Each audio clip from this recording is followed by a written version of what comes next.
Hi guys, I am back. I have chapter 13 of Bud Not Buddy. So here we go. The circle of men got very quiet. The younger guys looked like they wanted to laugh but were afraid to. And the Jimmy guy and the man who must be my father were looking at me that way grown-ups do when they're getting ready to give you some bad news or when they're trying to decide which hand they're going to smack you upside the head with. Finally, Jimmy snapped his fingers and said, "Hold on now.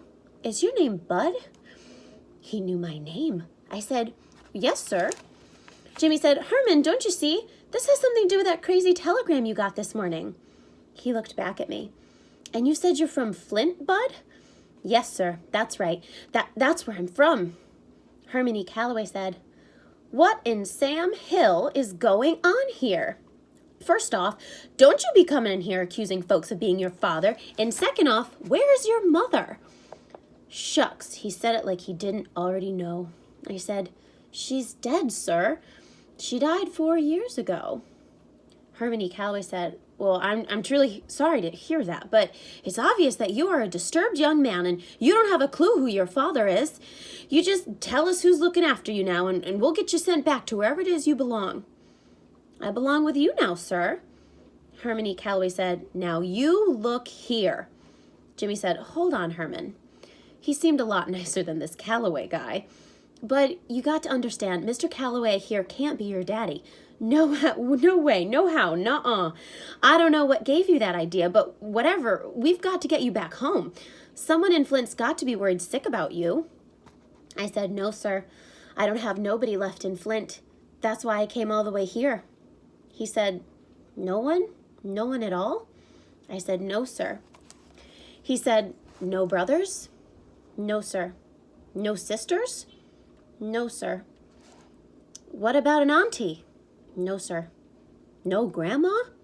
"No, sir." Shucks, it looked like this guy was going to go over my whole family tree, but he whistled and said, "So you were living in an orphanage?" Uh-oh, I had to be careful how I answered this. One wrong answer and I could tell that these guys were ready to give me up to the cops or give me a one-way ticket back to the home. I said, "Well, sir, I had some problems with some folks that were supposed to be looking after me, and after I hid their shotgun and poured water all over Todd Amos, I busted out of the shed and had to go on the lam, and then I thought it was about time I came and met my father, because it's been—" He raised his hand to stop me. "Well, sir, That's fine, son, but just answer what I asked you. What orphanage were you in?" "Well, sir, I used to be in a home, and then I wasn't, and then I was with some people that were kind of mean, and then I tried to find Miss Hill, but she moved all the way to Chicago, and that was too far to walk, so—" He raised his hand again to shut me up. "Hold on, Bud. Do me a favor. Go wait by that door for a minute." He pointed over to the side of the stage. I walked over and waited to see what was going to happen. I tried pushing the door open a little bit in case I had to make a quick escape, but it was jammed tight. I'd have to leave out the same door I came in. The man named Jimmy and the guy who had to be my daddy started whispering. After a while, Herminia Callaway raised his arm and said, "Hey, don't forget, this is your little red rag, and you pull it if you want." Jimmy said, "Fair enough." He waved me back onto the stage. "Bud," he said, "you look like you might be a little hungry, so I'll tell you what we're going to do. We're all done rehearsing, and we're about to head over to the Sweet Pea.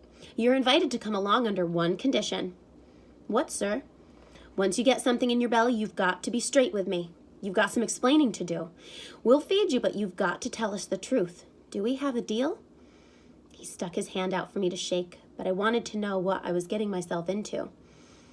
"What's the Sweet Pea, sir?" "Best restaurant in Grand Rapids." "Is it a deal?"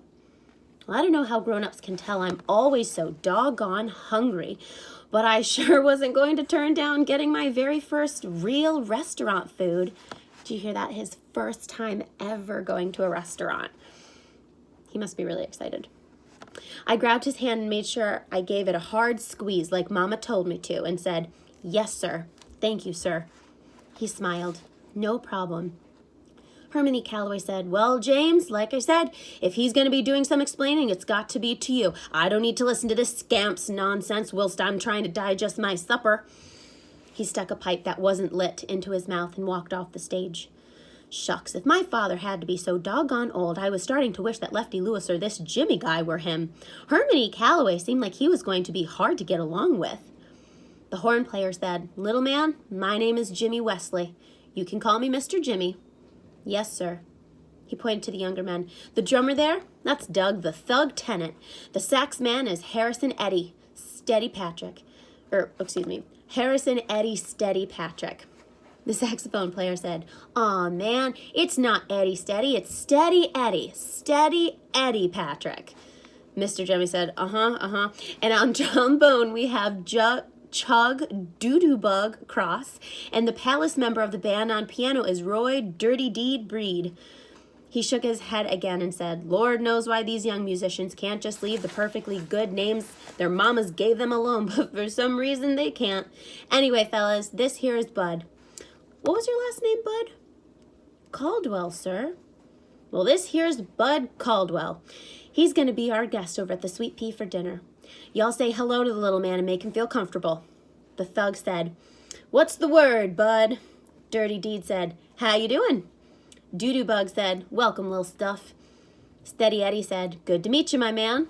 I said, "Pleased to meet you." Mr. Jimmy told them, "All right, he'll ride over with you four, and me and Herm will meet you there." The sax man, Steady Eddie, said, "All right, Mr. Jimmy, we'll finish loading up." The Jimmy guy went out the front door. The sax man told me, "Come on, little man. If Mr. Jimmy's going to spring for your supper, the least you can do is help load the car. Grab that case over there and put it in the trunk of the Buick out back." He pointed to a long, skinny black suitcase that had a leather handle on top of it and said, "And be careful, that's my bread and butter in there." So this is a figure of speech. It's an idiom. Bread and butter means how he makes his living. And if you can make a living, you're able to buy things like bread and butter. So if people say, "That's my bread and butter," that means this is the way I make a living. And for him, his music is how he makes a living. So he's telling him, "Be careful carrying my instrument," right? Don't do anything to it. I must have looked confused because he told me, "That's my horn, my axe, my saxophone." Axe is like a nickname for a saxophone. "The thing I make all my money with, so don't get butterfingers and drop it." If you have butter on your fingers, it means you're slippery. So if anyone ever says, "Oh, I have the case of the butterfingers," it means I just keep dropping things today. I said, "Oh, yes, sir." The trombone man, Doo-Doo Bug, said, "One thing you're going to have to drop, though, is all that sir stuff. The only two folks around here old enough for you to be calling them sir are Mr. Jimmy and he winked, "your long-lost dear old daddy." The whole band busted a gut laughing. The thug guy said, "I'm going to let you in on a little secret, my man. I think the only reason Mr. C is denying he's your daddy is because you went and hurt his feelings." "How? I didn't do nothing to him." "There it is. That's just what I mean. Here you two are getting together for the first time and you didn't show the man no love." He looked over at Doo-Doo Bug. "Bug, did you see any love being passed from this boy to his daddy?" Doo-Doo Bug said, "You leave me out of your nonsense." The thug kept going, "Shoot, man, seems to me like you should give the man his props. Seems to me like you should have given the man a whole lot more affection. You see, I know Mr. C better than most folks do. I know that beneath his cold-hearted, evil, wicked, nasty, mean..." Doo-Doo Bug said, "Don't forget Cheap. Cheap's got to be in there somewhere, too." The thug said, "You know Cheap's right high up on the list. But as I was saying, beneath all that festering nastiness is a tender, kind, loving human being. Why, I'd bet you dollars to donuts that he's outside right now sitting in that Packard sobbing openly about how you shunned him. When you get to the Sweet Pea, rush right up on him, give him a big hug, yell out, 'Daddy!' then plant a big juicy kiss right on top of his shiny bald head. Shoot, you do that and you'll be in his will so quick your head will spin." I put this thug guy on my list of people not to pay any mind to. Herminia Callaway seemed like the kind of person that would rather get bit on the behind by a snaggletooth mule than have somebody give him a kiss. Steady Eddie said, "Well, let's not get the little man killed before he has a chance to eat, Thug. Son, I hope you've got a sense enough to let what he's telling you go in one ear and out the other at the nearest exit. You just steer clear of Mr. C for a while. He's not someone you want to toy with, and for God's sake, whatever you do, don't call him Daddy or Papa or anything that's going to give anyone the idea that you two are kin, you hear? Kin is another term. I know we've talked about this before, but kin means family." These guys really thought I was dumb. I said, "Yes, sir, but isn't it just like my luck to come clean across the state to find my daddy and he turns out to be a mean old coot?" I slapped my hand over my mouth. I knew better than to say something like this out loud, but it just fell out of my mouth before I could swallow it down. This was Bud Caldwell's Rules and Things to Have a Funner Life and Make a Better Liar Out of Yourself, number 63. Rules and Things number 63. Never ever say something bad about someone you don't know, especially when you're around a bunch of strangers. You never can tell who might be kin to that person or who might be a lip-flapping, big-mouth spy. Lip-flapping meaning someone who can't stop talking and might spread gossip and tell other people things you don't want them to say. Sure enough, the drummer, the thug guy, started acting like he was writing stuff down on a piece of pretend paper. He said, let's see, that was mean old coot or old mean coot. Shoot, baby, if I drop some info like this on Mr. C, I might be able to stay in his band longer than the last 3 drummers did. You see, kid, you ain't the only one trying to get Mr. C to get on Mr. C's good side. This is the best drumming gig in the state, and I need to hang on to it long as I can. I wasn't sure if this drummer guy really was a dirty dog or if he was just a big old teaser. Whichever way, I'd have to work real hard on remembering rule and thing number 68. Or was it 63? It was 63.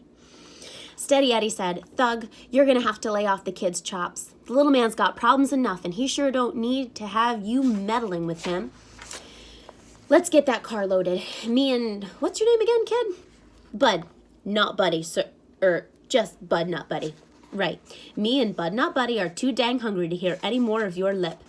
Of all the dusky devastators of the Depression or the Nubian Nights, Steady Eddie, I think, is my favorite. We loaded a bunch of funny-shaped black suitcases into the trunk of a big old black Buick, then climbed in. I got in the back seat and sat between Dirty Deed and Steady Eddie with my suitcase on my lap. Doodlebug got behind the steering wheel, and the thug got in beside him. The thug said, So, Bud Not Buddy, I'm gonna come right out and ask what's on everyone else's mind. How'd you find out Mr. C was your daddy? My mother let me know. Thug said, Ugh, I ain't trying to be funny, and I never play the dozens on no one, but let me ask you, was your mama, how can I put this? Was your mama as old as sand when she had you? Steady Eddie said, Man, leave the kid alone. You got no call to go prying into his life. Old as sand. You've probably heard the saying old as dirt. Well, old as sand is the same thing. It just means really, really old. It's figure of speech. I never minded talking about my mama, so I told the thug, Yes, sir, she was pretty old when I was born. Okay. Also, sometimes when kids are younger, they think people who are in their 20s or 30s are really old, so sometimes people have a different view of what really old means. Just throwing that out there. Thug said, Shoot, I knew she had to be either old or crazy to have anything to do with that man, meaning Mr. Callaway. How old was she, 80, or was she blind? I said, No, sir. She was old, but her eyes didn't go bad yet. She was 20 when I was born, and she was 26 when she died. See? You guys, 26 is not old. Also, no age is old. Age is just a number. That news always kills any conversation you're having with grown folks. The dusky devastators got as quiet as some mice with bedroom slippers on. The only sound you could hear for a second was the keys cling-clang clanging up against the metal dashboard as Doodlebug turned the car into the front of a little house that had a sign saying, The Sweet Pea on it. The thug said, Things is hard all over, ain't they? Steady Eddie said, You're all right, little man. You're a tough little nut. I like that. Most folks your age would be bawling their eyes out if they got teased as hard as that fool drummer was teasing you, but you ain't even close to crying, are you? I said, No, sir. I don't know why, but my eyes don't cry no more. Steady Eddie said, I like that.